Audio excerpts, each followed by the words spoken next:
How many of you have met somebody who is emotionally attached to objects? Whether that be something materialistic, maybe a certain person, or something that we truly don't need to be attached to emotionally. In this video, we are going to talk about not being emotionally attached to things so we can grow in our lives and continue to expand.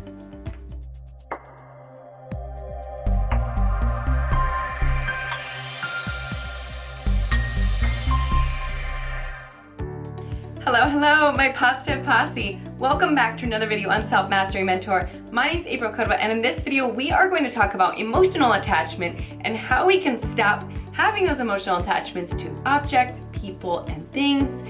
So before we get started, it is that time. Make sure you guys go ahead and hit that subscribe button. Make sure you guys also ding that bell so you're notified every single time I upload, which is Wednesday through Friday and the Sunday series on Sunday with my friend Juan from Juan Santiago TV. All right, so I want to check in. How are you guys thinking? How are you feeling? What mood are you in? If you're anything but your absolute best, let's all make a conscious decision right now to find something to be grateful for, throw those smiles on, and raise our vibrations just a little bit higher.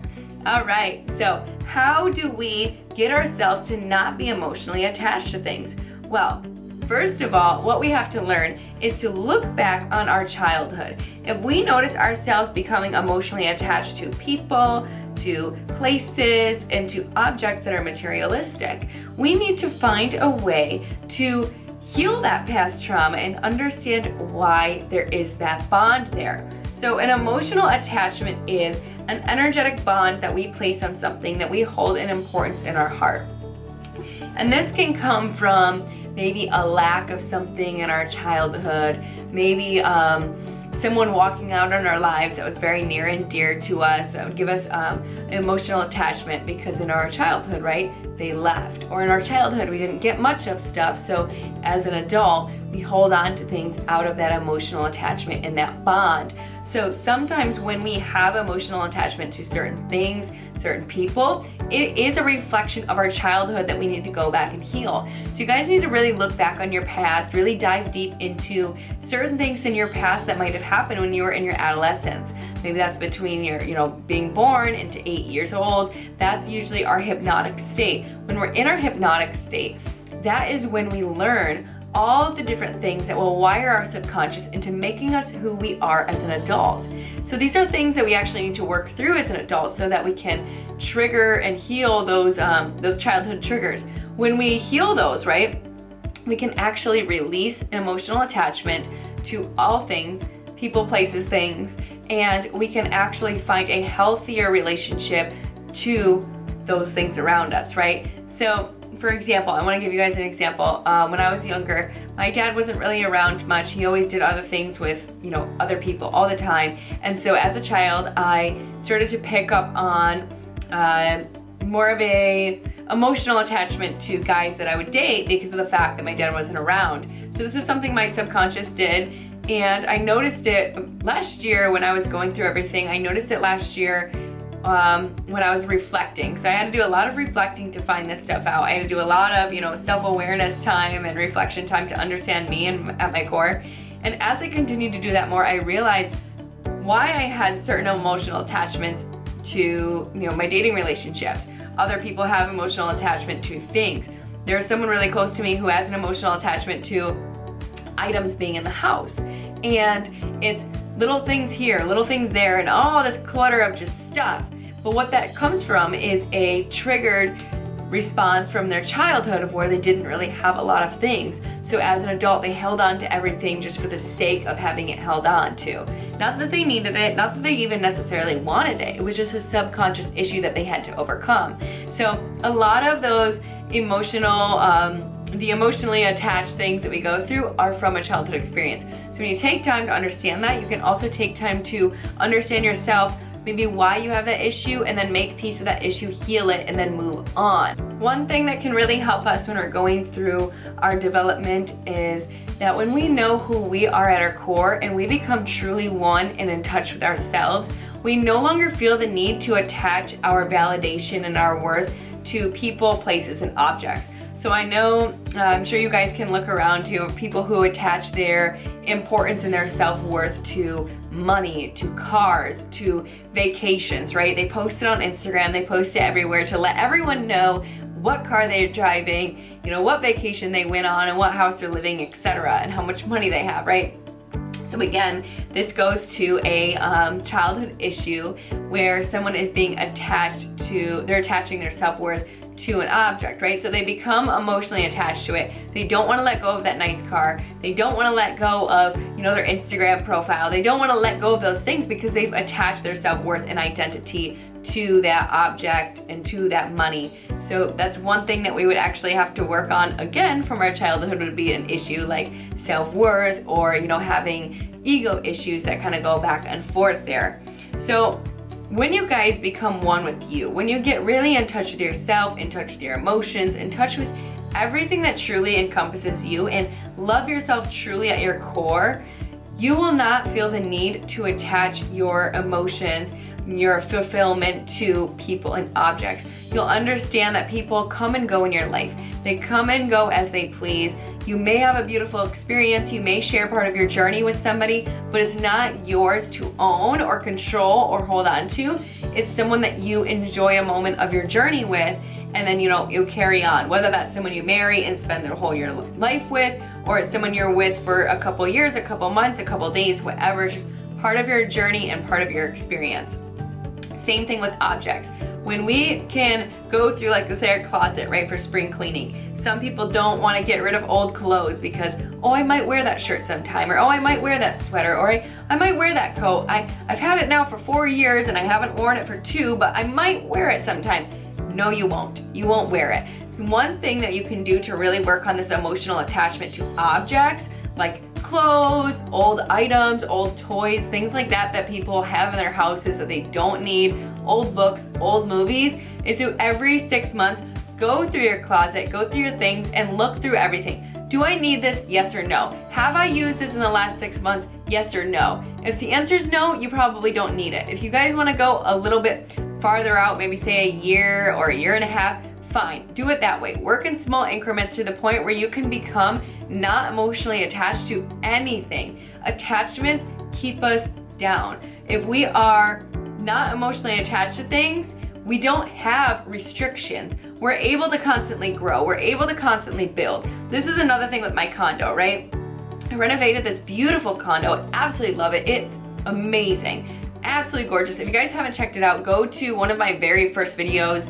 It's about your environment and the importance of your environment. And you guys can see the video of my apartment in the very end of that video. I renovated the entire thing, absolutely love my condo, and here it is a year later, literally a year and 2 months later, and I'm ready to sell it. I'm ready to put it on the market. I'm ready to change to something new. I'm ready to go somewhere else. And so many people around me, friends, family, and all, say, why do you want to get rid of it already? You just got it. You just had it. It's only been a year. Why are you already ready to change? Why are you doing that? Don't you love it? Of course I love it. I love my place. It's beautiful. But I have no emotional attachment to it. Why? Because it's a place. It's an object. It's a home. And guess what? If you want to keep growing in life, you got to keep changing. You gotta keep evolving. As I evolve, as my brain evolves, as everything evolves, I get ready for the next thing, ready for the next thing, ready for the next experience, because that is what helps us evolve as human beings. So we want to make sure that we are ever changing, that we are ever evolving. When we have emotional attachments, we stay stuck, and we don't want to stay stuck in life. Just like relationships, we might have a very big emotional attachment to somebody who isn't good for us or isn't healthy for us. And guess what? We stay in that relationship because we're emotionally attached. But that's not good for us because they aren't even good for us anyway. They aren't evolving with us. They aren't changing with us. They aren't staying on our level, but we're stuck in that relationship because we're emotionally attached. So we got to learn to detach those emotions, detach the attachment, because in life, we are not attached to anything. We do not control anything. We don't control anyone. We are just living a beautiful experience, and we're sharing experiences with others. We're sharing experience with new places. We are evolving, ever evolving beings. And when you become emotionally attached, you stay stuck. So try your best to release the emotional attachment from things. If you want to move to a new house, sell your condo. Who cares? It was a great part of your life. It was a great part of your journey and a great part of your experience. Now it's time for you to move on. go to something new, go to something better, upgrade yourself. When you guys truly put time and attention into you and truly you at your core, you won't feel such a strong need of attachment, especially emotional attachment, for things such as the home, right? I love it. So many people would say, I can't believe you're selling it. I'd be there for another 5 or 10 years. Well, guess what? I'm not emotionally attached. So it's time to go to the next one. Can the next one be better? Yes, it can. Can the next one be more expensive? Yes, it can. Can the next one be bigger? Yes, it can. So why attach to this when we can go to this, right? It's all about evolution. It's all about growing and bettering yourself and pushing yourself to the next challenge, the next adventure. It's the same thing with friendships, right? If you have a friendship and you're emotionally attached to this friendship, but you know that the person's not good for you, maybe they put you down, maybe they degrade you, maybe they don't help you evolve in any way at all, but you're emotionally attached because it's your childhood friend. Well, guess what? That attachment is going to keep you pulled down, and it will keep you from evolving into new friendships that are truly good for you and are truly meant for you. When things seem to have run their course in life, that's a sign that it's time to move on. So the more that you guys fall in love with yourself and fall in love with you and truly find your love and validation in yourself, you will stop attaching that emotional attachment to people, places, and things. And instead, you will have that drive, you will have that desire in yourself. When you love you, when you work out, when you eat healthy, when you're doing your best and you're being your best, you will have your own fulfillment in you. You'll want to keep upgrading. You'll want to keep getting the new house, adding more new friends, and getting rid of friends who aren't good for you and adding new friends that are better for you, that are evolving with you. You'll get out of relationships that are maybe tying you down or just not good for you anymore, or maybe someone you're just not aligned to. Maybe somebody who is not aligned with your future, and in turn you'll find relationships with people that are more on your level, that are more on your wavelength and truly advancing you along in life. Again, another thing is you'll stop being attached to places like a home. You can have another home. You can have a better home. You can have a more beautiful home. As you grow, everything in your life grows. And that's what's beautiful and so important, you guys, to recognize, is to stop having emotional attachments that tie you down and instead be open and loving to everything around you. Be open and accepting to change. Change is what we are always going to have in this world. Change is the only thing that's constant in life. Change and taxes. We'll always have change. It's always consistent. It's always going to be there. It's never going away. So make sure that you are always accepting and open to change. Otherwise, it will make life difficult for you guys. So I hope this helps you guys to not be emotionally attached. If you find yourself emotionally attached, look back on your childhood. Look back on maybe some traumas or why you are that way, why you attach fulfillment, self-worth, and stuff like that to people, places, and objects. And instead, find that emotional fulfillment, satisfaction in you and keep evolving. It is the most powerful thing you guys can do. I hope you have a wonderful day, and we will talk to you tomorrow.